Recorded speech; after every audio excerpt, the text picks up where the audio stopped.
The Prime Minister of Japan is on his knees before his emperor, and his hands won't stop shaking. It's December 11th, 1941. 4 days since Pearl Harbor. 4 days since Japan's greatest military triumph. 6 American battleships destroyed, hundreds of aircraft obliterated, victory beyond every expectation. But Hideki Tojo, the man who ordered the attack, the architect of Japan's war strategy, kneels in the imperial palace with trembling hands, unable to meet his emperor's eyes. Because he knows something now that he didn't know 4 days ago, something that changes everything. "Your Majesty," he whispers, his voice breaking, "we achieved a great tactical victory, but strategically we may have committed an irreversible error." The emperor leans forward. "What error?" Tojo's answer comes in 3 words that will echo through history. 33 minutes, sir. This is the story of the greatest intelligence failure of World War II. Not a failure to gather information, but a failure to believe it. The story of how Japan's leaders convinced themselves that America was weak, divided, and unwilling to fight, and how one number, 33 minutes, shattered every assumption they had built their war upon. This is the story of the mistake that lost the war. December 7th, 1941, 7:48 a.m., Hawaiian time. Commander Mitsuo Fuchida leads 183 Japanese aircraft toward the American naval base at Pearl Harbor. He's 38 years old, one of Japan's finest pilots, handpicked to lead the most audacious military operation in Japanese history. Below him, 7 battleships of the U.S. Pacific Fleet sit anchored in neat rows, exactly where Japanese intelligence predicted they would be.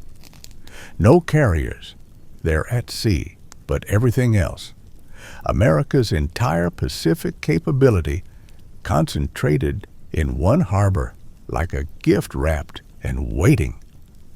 Fuchida raises his signal flare and fires. The code that will change the world. Tora, Tora, Tora, Tiger, Tiger, Tiger. Complete surprise achieved. What happens next exceeds every Japanese objective. The first wave catches the Americans completely unprepared. Sailors eating breakfast, officers reading Sunday newspapers, anti-aircraft guns unmanned. Japanese dive bombers scream down on Battleship Row while torpedo planes skim across the water at 50 feet, launching modified torpedoes designed specifically for Pearl Harbor's shallow depth. The USS Arizona explodes at 8:06 a.m., a bomb penetrating her forward magazine. The blast kills Westfinnemusemen instantly and tears the battleship apart. The Oklahoma capsizes, trapping 400 sailors inside her hull. The California, the West Virginia, the Nevada, all burning, sinking, or crippled. By 9:45 a.m., when the last Japanese aircraft departs, Pearl Harbor is an inferno. 21 ships sunk or damaged, 188 aircraft destroyed, 403 Americans dead. Japan's losses: 29 aircraft, 55 aircrew negligible. Commander Fuchida circles over the devastation, photographing the results for intelligence assessment. Smoke rises thousands of feet into the tropical sky. The Pacific Fleet, which was supposed to take 6 months to destroy in a conventional war, has been crippled in 90 minutes. As Fuchida turns his aircraft toward the carrier fleet waiting northwest of Oahu, he allows himself a moment of satisfaction. Everything worked. The surprise was total.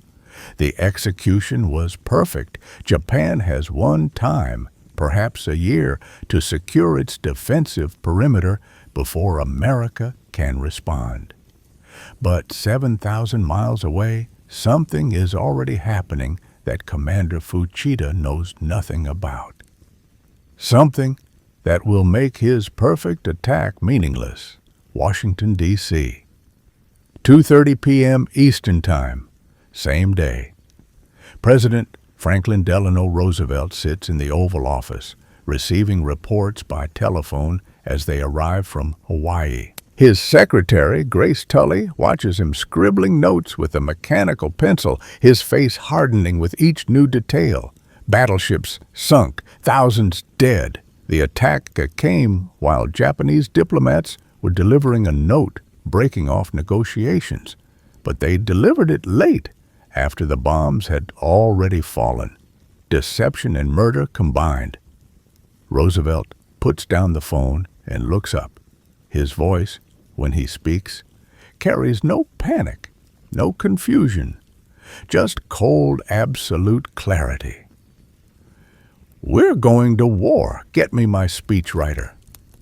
Within hours, Roosevelt is working on an address to Congress. His original draft contains diplomatic language, explanations of Japanese aggression going back months. His speechwriter, Harry Hopkins, suggests longer historical context. Roosevelt reads it once, then crosses out entire paragraphs. Too much explanation, too much context. The American people don't need a history lesson. They need clarity.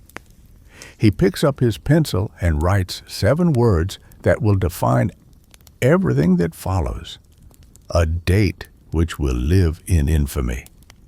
Not might live, not could live, will live. Roosevelt speaks as though he can see the future, as though the judgment is already rendered, and he's simply reporting historical fact. December 8th, 1941, 12:30 p.m., Washington, D.C. The joint session of Congress is packed. Every senator, every representative, cabinet members, Supreme Court justices, military chiefs. The gallery overflows with press and diplomatic observers. Among them, wearing a dark suit and sitting in stoic silence, is the Japanese ambassador. Nobody has told him to leave. He remains because nobody has thought to ask. Roosevelt enters, supported by his son James in his Army uniform. The president's paralysis from polio is carefully hidden from the public, but today everyone who sees him understands the physical effort required simply to reach the podium. He grips the lectern, arranges his papers, and begins speaking in that familiar voice that has guided America through the Great Depression. Yesterday, December 7th, Nippon, a date which will live in infamy. The United States of America was suddenly and deliberately attacked by naval and air forces of the Empire of Japan. No preamble, no diplomatic pleasantries, just a statement of fact delivered with prosecutorial precision. Roosevelt's speech lasts 7 minutes. It contains no discussion of peace terms, no mention of mediation, no suggestion that diplomatic solutions remain possible. Instead, he methodically catalogs Japanese attacks. Pearl Harbor, yes, but also Malaya, Hong Kong, Guam, the Philippines, Wake Island, Midway. A systematic list building like a legal indictment, each location a separate charge, each attack additional evidence of guilt requiring judgment. In the Senate gallery, a young woman named Mary Johnson listens with tears streaming down her face. Her brother is stationed at Pearl Harbor. She doesn't know yet if he's alive. Beside her, An elderly man named Thomas Wright grips his cane with white knuckles. He fought in World War I, saw the horror of the trenches, came home believing America should never again involve itself in foreign wars. But listening to Roosevelt's catalog of attacks, he feels something shifting inside him. Not anger in the hot, explosive sense. Something colder. Absolute certainty. Roosevelt reaches his conclusion. I ask that the Congress declare that since the unprovoked and dastardly attack by Japan on Sunday, December 7th, a state of war has existed between the United States and the Japanese Empire. Existed. Not should exist or will exist. Existed. Roosevelt speaks as though the declaration is a formality, a recognition of reality, rather than a creation of new policy. The speech ends. Applause thunders through the chamber. Not polite political applause, but something primal. Members of Congress rise to their feet, some with tears visible, others stone-faced with determination. The vote begins at 12:40 p.m. In the House of Representatives, the roll call moves with mechanical efficiency. Name after name, vote after vote. Democrats and Republicans, liberals and conservatives, interventionists and former isolationists. The tally board fills with green lights, 308 in favor, 1 opposed, Representative Jeanette Rankin of Montana, a lifelong pacifist who also voted against World War I. She will lose her seat in the next election. The Senate votes unanimously, 82-0, no debate, no amendments, no filibusters. At 1:10 p.m., exactly 3 minutes after Roosevelt finished speaking, the declaration is complete. The United States of America is at war. In cities across the country, radio networks interrupt programming with the news. In New York, a line of men already stretches around the block at the Times Square recruitment station. In Chicago, factory owners call the War Department, offering to convert to 24-hour production schedules. In Los Angeles, the America First Committee, the largest anti-war organization in the country, announces it is dissolving. Charles Lindbergh, their most prominent spokesman, volunteers for military service. The political opposition to war that Japan's planners counted on, the democratic division they built their entire strategy around, has vanished. Not gradually, not over weeks of debate. In 33 minutes, Tokyo. 2:47 a.m., December 8th, 9 hours after Pearl Harbor. The decoded transmission arrives at Imperial General Headquarters, delivered by motorcycle courier to the Underground Communications Center. The duty officer reads it once, reads it again, then actually runs, to wake Prime Minister Tojo at his residence 3 blocks away. Tojo arrives at headquarters at 3:15 a.m., still buttoning his uniform jacket. The communication center is crowded with officers who should be celebrating, but instead stand in stunned silence. Someone hands him the decoded message without speaking. United States Congress vote complete. House of Representatives, 308 in favor, 1 opposed. Senate, 82-0. Total elapsed time from President's address to formal war declaration, 33 minutes. Tojo reads it 3 times. The paper trembles in his hands, though he can't tell if it's the paper or his hands that are shaking. "This is confirmed?" he asks quietly. "Multiple sources, Prime Minister. Also, President Roosevelt's speech was broadcast nationwide. Estimates suggest 60 million Americans heard it simultaneously. Recruitment stations opened within hours, lines forming at military bases across the country. Admiral Isoroku Yamamoto enters at 3:40 a.m., summoned from the Naval Ministry. Someone shows him the message. The admiral who planned Pearl Harbor, who orchestrated Japan's greatest military triumph, reads the American response, and his face goes absolutely white. 33 minutes, Yamamoto whispers. They moved faster than any democracy in recorded history. Foreign Minister Shigenori Togo arrives with his leather portfolio stuffed with cables from Japanese agents in America. He spreads them across the conference table like evidence at a trial. Translations of American newspapers, all demanding war, transcripts of radio broadcasts, all supporting immediate retaliation, reports from observers, all describing unified national fury. The anti-war movement? Tojo asks, his voice hollow. Gone, Prime Minister. Not diminished, vanished. Senator Burton Wheeler, one of the most vocal opponents of intervention, issued a statement 3 hours after the attack, pledging total support for the war effort.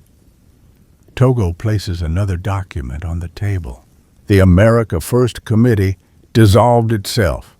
Labor unions suspended all strike actions. General Motors offered to halt civilian automobile production immediately. In the corner of the command center, a young intelligence officer named Lieutenant Takeshi Nakamura listens to this recitation with growing horror. He's 24 years old, trained at the Imperial War College, spent the past year analyzing American political divisions for the Supreme War Council. His reports, based on months of surveillance and analysis, had confidently predicted American paralysis. Weeks of congressional debate, fierce public opposition, a fractured democracy unable to act decisively, every assumption, every prediction, every confident assessment, all wrong. Not slightly wrong, completely, catastrophically wrong. Nakamura remembers a report that crossed his desk 3 weeks ago. Ambassador Nomura in Washington had warned explicitly a direct attack on American territory will produce immediate and total national cohesion. Nakamura had filed that report in the minority viewpoints category. Overcautious diplomats influenced by American propaganda, not serious intelligence. Now, standing in the underground command center, listening to the 33-minute timeline, Nakamura understands that the minority viewpoint was the only accurate viewpoint, and they had dismissed it because it contradicted what they wanted to believe. Tojo walks to the large wall map showing Japan's Pacific conquests. Red markers indicate Japanese advances. Philippines, Malaya, Hong Kong, scattered island chains, territory that cost thousands of Japanese lives and represents decades of military planning. But if America mobilizes in weeks instead of months, if their democracy produces unity instead of division, then this territory isn't an achievement. It's overextension. Japan has flung itself across the Pacific at the exact moment it awakened an enemy with unlimited resources. Admiral Yamamoto, Tojo says quietly, still facing the map, before Pearl Harbor, you warned us. What were your exact words? Yamamoto's voice comes from across the room, heavy with sadness. I said, I fear all we have done is awaken a sleeping giant and fill him with terrible resolve. The Supreme War Council dismissed you as overly cautious. You were correct to dismiss me, Prime Minister. Yamamoto walks to stand beside Tojo at the map. because I was not cautious enough. I predicted American strength. I did not predict American speed. 33 minutes to declare war. Democracy was supposed to make them slow. Instead, once committed, they moved with the decisiveness of a military dictatorship. The silence in the command center becomes suffocating. Outside, Tokyo is celebrating. Street parties, sake flowing, crowds singing patriotic songs. The radio broadcasts nothing but triumphant music and victory announcements. But in this underground bunker, surrounded by maps of Japan's expanding empire, the men who planned this war are beginning to understand what they've actually done. December 9th, 1941, morning. Tojo returns to his residence at dawn, telling his staff he needs 2 hours of sleep before the next briefing. But he doesn't sleep. He sits in his private study staring at a photograph of his 3 children. His daughter Meiki is 12. His sons Hidetake and Teruo are 10 and 7. They've been celebrating since yesterday, playing games where they're heroic pilots attacking American ships. Children's innocence. They don't understand what their father has begun. His wife Katsuko enters with tea. She's known him for 20 years, can read his moods better than anyone. She sets the tea down gently and sits across from him, saying nothing, just waiting. "What if I've killed them?" Tojo says quietly, still looking at the photograph. Katsuko's face doesn't change, but her hands tighten around her own teacup. The war? America declared war in 33 minutes, Katsuko. 33 minutes. Our entire strategy assumed they would debate for weeks, take months to mobilize. Instead, he trails off, unable to finish. Can we still win? It's the question of a wife, a mother, someone whose concern isn't abstract strategy, but the survival of her family. Tojo wants to say yes, wants to offer reassurance. But he spent the night in the command center reading intelligence reports about American industrial capacity, and the numbers are incomprehensible. America produces more steel in 1 month than Japan produces in a year. Their automobile industry alone exceeds Japan's entire industrial output. And that industry is converting to war production not gradually, but spontaneously, with a speed that suggests the capability existed all along, dormant, waiting for permission to activate. "I don't know," he admits. It's the first time he's said those words out loud about the war. "I thought I did. 4 days ago I was certain. Now." Katsuko sets down her tea and takes his hand. "Then find out. Not for the empire, not for the emperor, for our children." After she leaves, Tojo sits alone with that thought. Not for abstract principles or military glory, but for 3 children who deserve to grow up in a world their father hasn't destroyed through catastrophic misjudgment.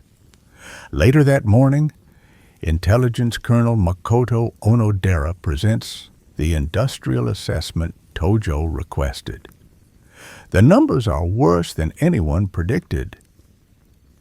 Prime Minister, American factory conversion has begun, not in the manner we anticipated, but spontaneously. Boeing aircraft canceled all civilian contracts within 12 hours, no government order. They simply did it. Douglas Aircraft began round-the-clock shifts. Ford Motor Company contacted the War Department offering to convert facilities for military production. War Minister Hajime Sugiyama adds his calculations. He's Japan's expert on industrial warfare, the man responsible for estimating how long Japan can sustain conflict. His hands shake slightly as he presents revised projections. Our previous estimates assumed American industry would require 8 to 12 months to convert to military production. Current intelligence suggests 6 to 8 weeks for initial output, full capacity within 4 months. 4 months? Tojo's voice is barely audible. American aircraft production currently stands at approximately 2,000 military aircraft per month. They could double that within 90 days. Their shipyards could launch one cargo vessel every 2 days once full mobilization is achieved. Lieutenant Nakamura, the young intelligence officer, speaks up for the first time. Prime Minister, may I add something? Tojo nods. General Motors operates 110 factories across America. Ford has 40 major facilities. These companies mass-produce automobiles using assembly line methods perfected over decades. They don't need to build new capacity. They simply need to change what moves down the assembly line. A factory that builds cars can build tanks. A factory that builds refrigerators can build aircraft engines. The infrastructure exists right now, fully operational, waiting for conversion. The room absorbs this in silence. Cabinet Secretary Hoshino finally speaks. One cargo vessel every 2 days? That's impossible. America has the world's largest industrial base. Yamamoto interrupts quietly. No nation in history has had their manufacturing capacity, their resource access, their technical expertise. Converting that capacity to military production doesn't require building something new. It requires activating what already exists. Sugiyama continues, his voice growing quieter as the implications mount. If current mobilization speeds are accurate, American military production will surpass Japan's total capacity within 4 months. Within 8 months, they will be outproducing us by margins that make numerical comparison meaningless. Tojo feels something cold spreading through his body. Our war plans assumed we would secure our defensive perimeter and force America to accept negotiations, rather than face years of costly offensive operations. Those plans assumed America would take a year to mobilize.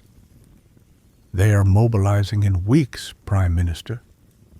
Lieutenant Nakamura gathers his courage and speaks again. Sir, there's something else. Something I think we've all missed. Every senior officer in the room turns to look at this junior lieutenant who keeps interrupting. Permission to speak freely? Tojo nods. We built our intelligence assessments on what Americans said, not what they did. We monitored their peace rallies, their isolationist speeches, their congressional debates. We concluded they were weak-minded, unwilling to fight, but we never asked a different question. What if they were simply choosing restraint? What if their democracy wasn't making them weak, but was forcing them to find consensus before acting? And once they found that consensus, once we gave them absolute moral clarity by attacking them, what if all that debating made them more unified than any dictatorship? The room falls silent. This young lieutenant has articulated something none of the senior officers wanted to acknowledge. Japan didn't attack a weak enemy. It attacked a restrained enemy. And restraint, once removed, reveals capability far more dangerous than what was visible before. New York City, December 10th, 1941. Samuel Morrison is 62 years old, a factory foreman at a machine tool plant in Brooklyn. He fought in World War I, saw the horror of the Western Front, came home swearing he'd never support another war. For 20 years, he kept that promise. When his son Richard wanted to join the Army in 1939, Samuel forbade it. "War is rich men sending poor men to die," he'd said. "We're not doing that again." But on December 8th, Samuel listened to Roosevelt's speech on the radio in his living room, and something shifted. Not anger, something deeper. Recognition that some things must be fought regardless of cost. Richard is now 24, married, working as an accountant. On December 10th, he appears at his father's house in his best suit. "Dad, I enlisted this morning." Samuel looks at his son for a long moment. His wife Helen starts crying quietly in the kitchen, but Samuel just nods slowly. "I know why I'm going," Richard says, "but I need to know you understand." Samuel thinks about this, about Roosevelt's speech, about the 2,400 Americans killed at Pearl Harbor while Japan's diplomats were still pretending to negotiate peace, about the fact that sometimes evil is so clear, so unambiguous, that good men have no choice but to fight it. "I understand," Samuel says. "More than that, I'm proud of you." Then he does something that surprises even himself. The next morning, Samuel goes to his factory and calls a meeting of his 63 workers. Average age is 40. Most have families. Many fought in the last war. "The government's going to ask us to convert to military production," Samuel tells them. "That means longer hours, harder work, less pay than we could make elsewhere. Anyone who wants to leave, no hard feelings. But I'm staying, and I'm asking you to stay with me, because my son just enlisted, and I'll be damned if he's going to fight with inferior equipment because we weren't willing to work hard enough to give him the best." All 63 workers stay. Within a week, they're working 12-hour shifts. Within 2 weeks, the factory has converted from making industrial drill presses to making shell casings for anti-aircraft guns. Production runs 24 hours a day. Workers rotate through shifts, sleeping in cots set up in the break room so they don't waste time commuting home.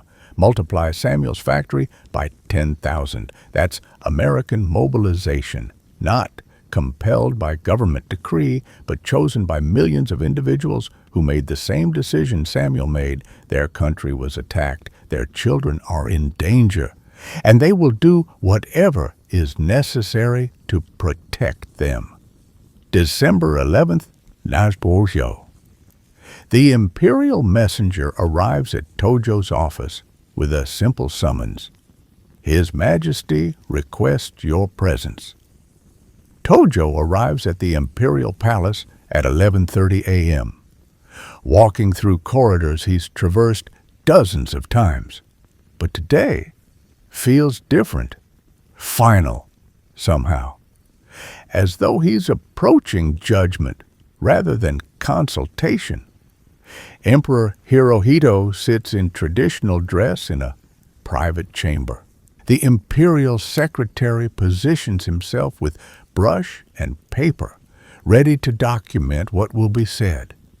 This detail troubles Tojo. The emperor wants this conversation preserved. "Prime Minister," Hirohito's voice carries no inflection. "4 days have passed since Pearl Harbor. Military reports indicate tactical success exceeded expectations. Yet, you appear burdened. I wish to understand why." Tojo kneels formally, his hands resting on his thighs. He thinks about Katsuko, about his children playing war games, about Lieutenant Nakamura's insight that they saw what they wanted to see instead of what was true. "Your Majesty, the attack achieved all tactical objectives. 6 battleships destroyed or damaged, hundreds of aircraft eliminated, minimal casualties. By every military measure, Pearl Harbor was a decisive victory. He pauses, and in that pause, all his certainty collapses. But the American response has revealed that our fundamental assumptions were wrong. What assumptions? We believed America was politically divided, Your Majesty. Our intelligence indicated powerful isolationist movements, fierce opposition to war, a democratic system that would require weeks or months of debate before acting decisively. Tojo's voice remained steady through training, though his hands began trembling against his thighs. The United States Congress declared war in 33 minutes. The number hangs in the air between them, 33 minutes. The death of every assumption Japan built its war upon. Not 33 hours or 33 days. 33 minutes of near-unanimous voting. We predicted paralysis. We found instant unity. We predicted debate. We found absolute clarity of purpose. Hirohito leans forward slightly. Did the American response match your expectations? The question is simple, direct, impossible to evade. Tojo feels 4 days of accumulated understanding crystallize into this single moment of truth before his emperor. No, Your Majesty, it matched none of our expectations. The words come faster now, as though something has broken inside him. We believed American democracy made them weak, that their love of peace indicated lack of martial spirit, that their wealth made them soft, unwilling to endure hardship. But we were wrong about everything. American democracy doesn't make them weak. It makes them slow to anger, and being slow to anger is not the same as being unwilling to fight. It means they don't fight until they're certain, and once certain, his voice breaks. Once certain, Your Majesty, they fight with resources and unity we never anticipated. Their factories are converting to war production in weeks. Their recruitment stations are overwhelmed. Their entire industrial capacity, which we believed would take a year to mobilize, is activating right now as we speak. Tojo's hands shake so violently he can no longer hide it. His voice drops to barely above a whisper. Your Majesty, I fear we have initiated a conflict we cannot control. Our strategy assumed American weakness. We discovered American restraint, and restraint, once removed, reveals capabilities we are not prepared to face. The Imperial Secretary's brush moves across paper, recording each word. Tojo knows these sentences will exist in palace archives for as long as the empire survives. A prime minister admitting that the greatest military gamble in Japanese history might guarantee the nation's destruction. We did not weaken them, Tojo continues, his voice breaking. We gave them clarity. We did not discourage them. We unified them. We did not destroy their capability. We gave them permission to use it fully. Emperor Hirohito studies him for a long moment. When he finally speaks, his voice carries no anger, no judgment, just terrible calm. What do you recommend? Tojo has no answer. Japan is committed. American forces will soon arrive in overwhelming strength. The 33 minutes have already determined the trajectory. Your Majesty, I recommend we prepare for a longer conflict than initially planned. American resolve appears deeper than our intelligence suggested. It's an inadequate answer, and they both know it. The emperor nods once. You may go. As Tojo walks through the palace corridors, he feels the weight of what he just acknowledged. In 4 days, certainty transformed into doubt, confidence collapsed into fear. And the war, Japan started with such careful planning, now stretches ahead like a dark tunnel with no visible end. Detroit, Michigan, December 15th, the Packard automobile plant on East Grand Boulevard employed 35,000 workers before the war. They produced luxury cars, beautiful machines with chrome trim and leather interiors, symbols of American prosperity. On December the 16th, the plant stops making cars entirely. Shift supervisor Margaret Chen watches the transformation with something like awe. She's 34 years old, worked at Packard for 12 years, started as a secretary, and worked her way to management through competence and determination. 2 days ago, engineers arrived with blueprints for Rolls-Royce Merlin engines, the same engines that power British Spitfire fighters. Packard will manufacture them under license for American aircraft. The factory floor is chaos, assembly lines being reconfigured, new machinery arriving by train, engineers teaching workers how to read technical specifications they've never seen before. The Merlin is the most complex aircraft engine ever built, with thousands of precision parts and manufactured to tolerances of 1/1000th of an inch. Margaret's brother James works on the floor. He has 2 young children, never have finished high school, but learned machining through apprenticeship. Now he's learning to manufacture supercharger housings for fighter engines. Can we actually do this? James asks during a break, looking overwhelmed by the technical drawings. Margaret thinks about this. Before the war, people would have said no. Convert an automobile factory to aircraft engine production in weeks? Impossible. But she's watched these workers for 12 years. They built cars faster and better than anyone in the world. That skill isn't specific to automobiles. It's general manufacturing excellence. Yes, she says simply, we can do it. By the end of December, the first Merlin engine rolls off the Packard assembly line. Within 3 months, they're producing 100 engines per day. Within 6 months, 200 per day.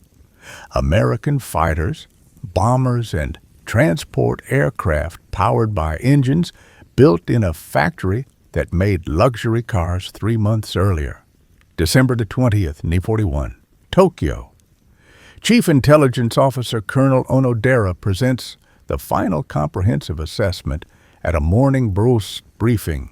His face carries the expression of a physician delivering a terminal diagnosis. Prime Minister, this report synthesizes 2 weeks of observation across all intelligence channels. I will summarize key findings. He opens the document, reading selected passages.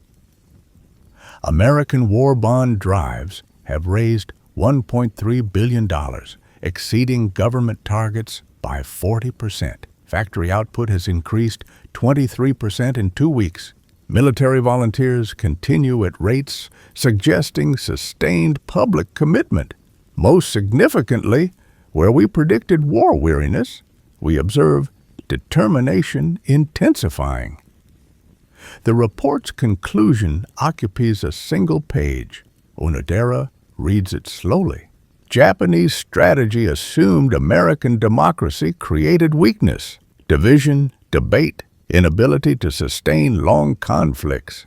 2 weeks of observation forces a revised assessment. Democracies at peace are slow to mobilize. They debate, they hesitate, they prefer negotiation to conflict.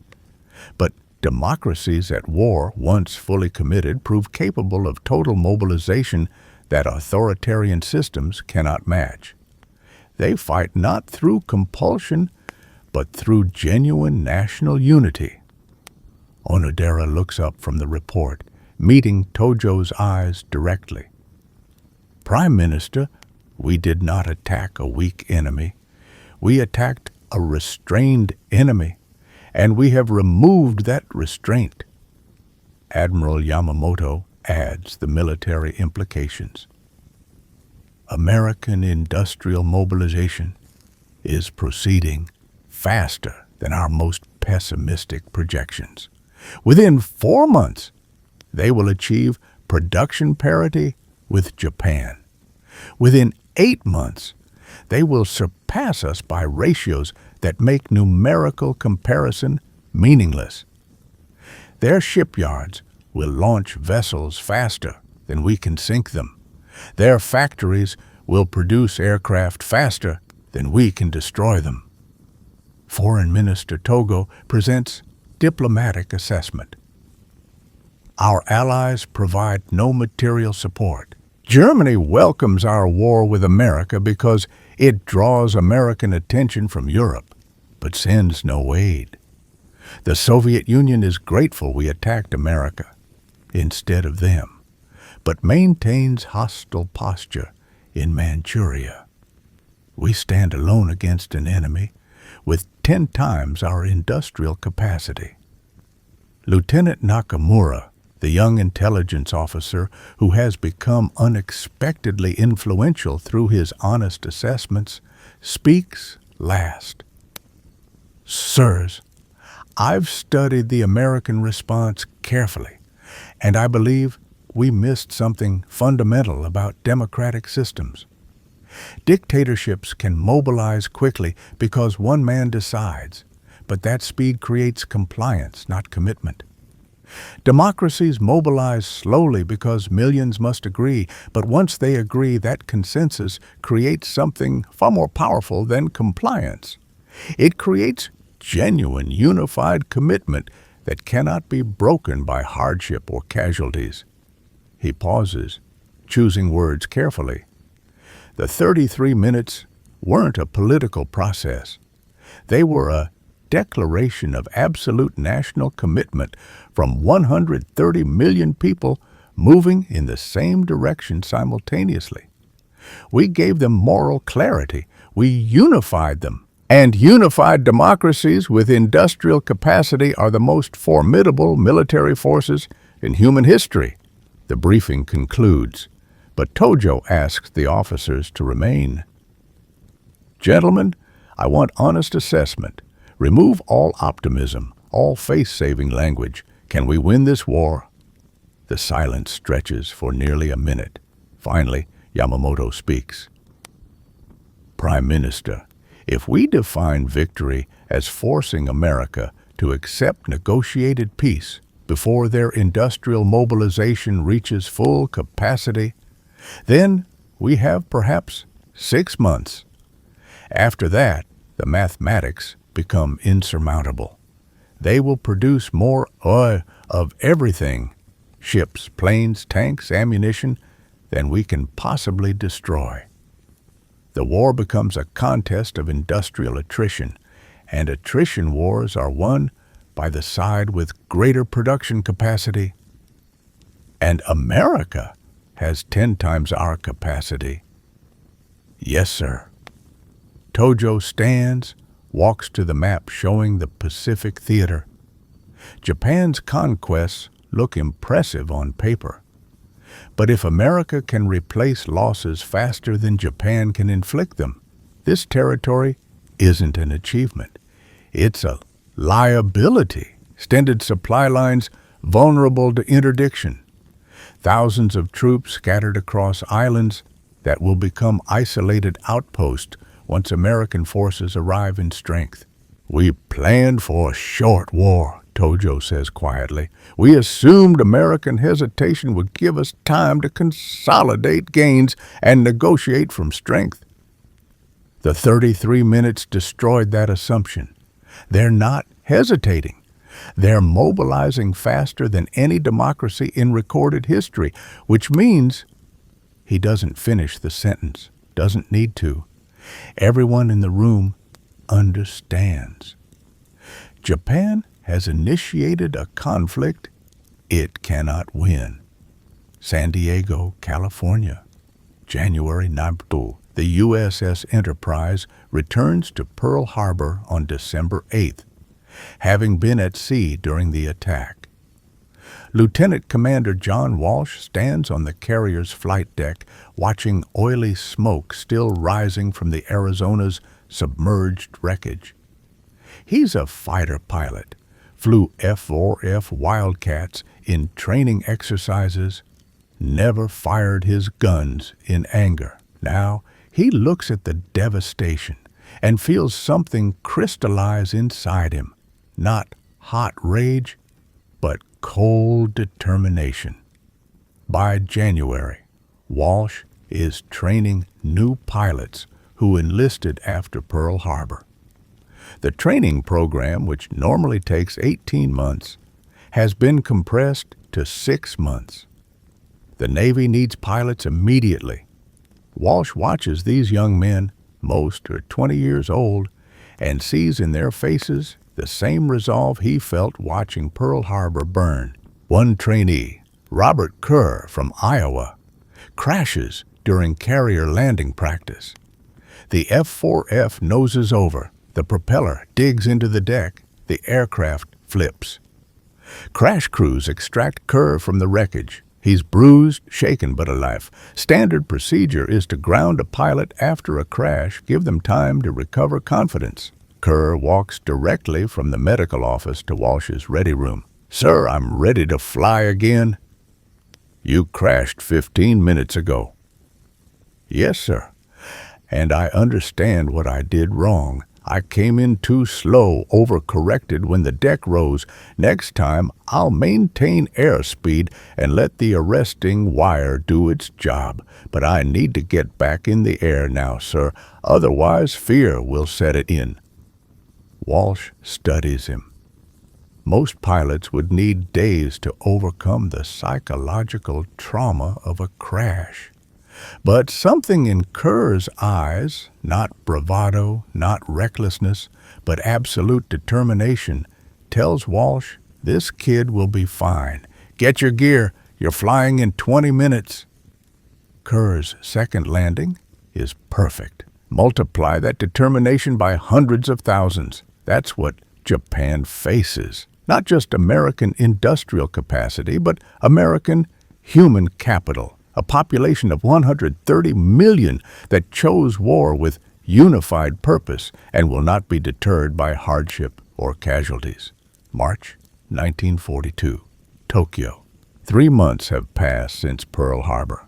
Japan's offensive has succeeded beyond expectations. Philippines falling, Singapore captured, Dutch East Indies secured, territory stretching from Burma to the Gilbert Islands under Japanese control. By every military metric, Japan is winning. But Prime Minister Tojo reads intelligence reports about American production with growing dread. In 3 months, America has launched 12 aircraft carriers, more than Japan has in its entire fleet. American factories are producing 3,000 military aircraft per month and accelerating. The first Bison bombers are arriving in England. American soldiers are training at bases across the country. Most significantly, American public support for the war remains absolute. No anti-war protests, no political opposition, no signs of wavering resolve.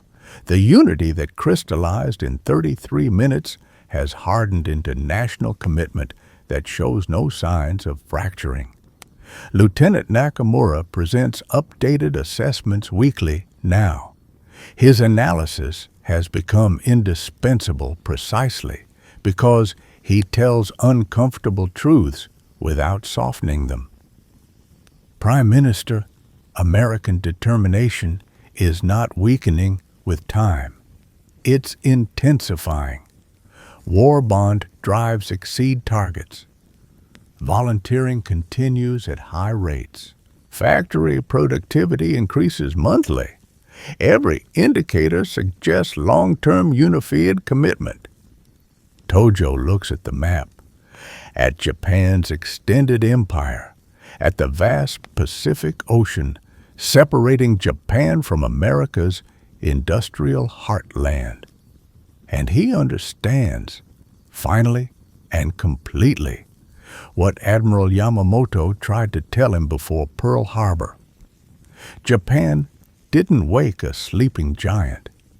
It eliminated the restraint of a giant that was already awake, already powerful, already capable of destroying Japan whenever it chose to act. The 33 minutes proved America wasn't sleeping. It was simply waiting for moral clarity to act with full force. And now that clarity exists. Japan gave it to them with its own hand, April at Tokyo. At 12:30 p.m., air raid sirens sound across Tokyo for the first time in the war. Citizens look up confused. American bombers can't possibly reach Japan. The nearest American bases are thousands of miles away. Must be a drill. Then they see the aircraft, 16 twin-engine bombers flying low over the city. B-20s launched from the aircraft carrier USS Hornet, 600 miles offshore.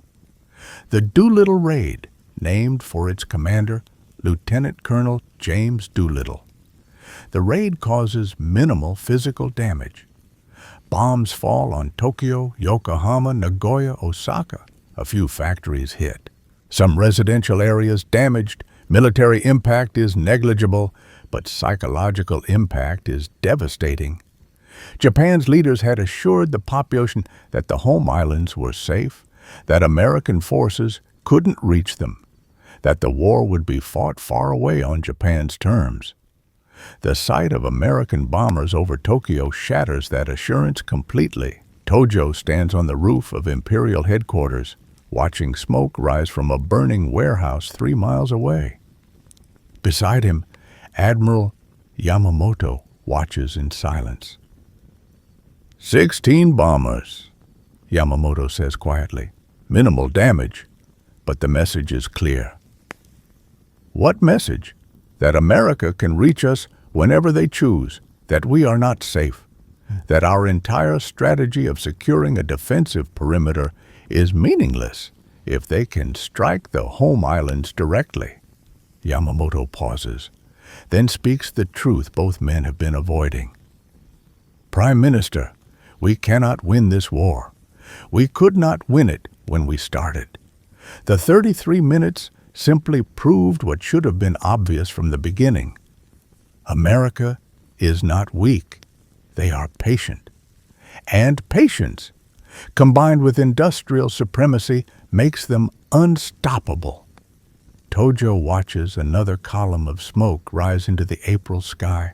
He thinks about Katsuko, about his children, about the 3 million Japanese soldiers scattered across the Pacific, fighting a war that cannot be won. What do we do? Yamamoto has no answer.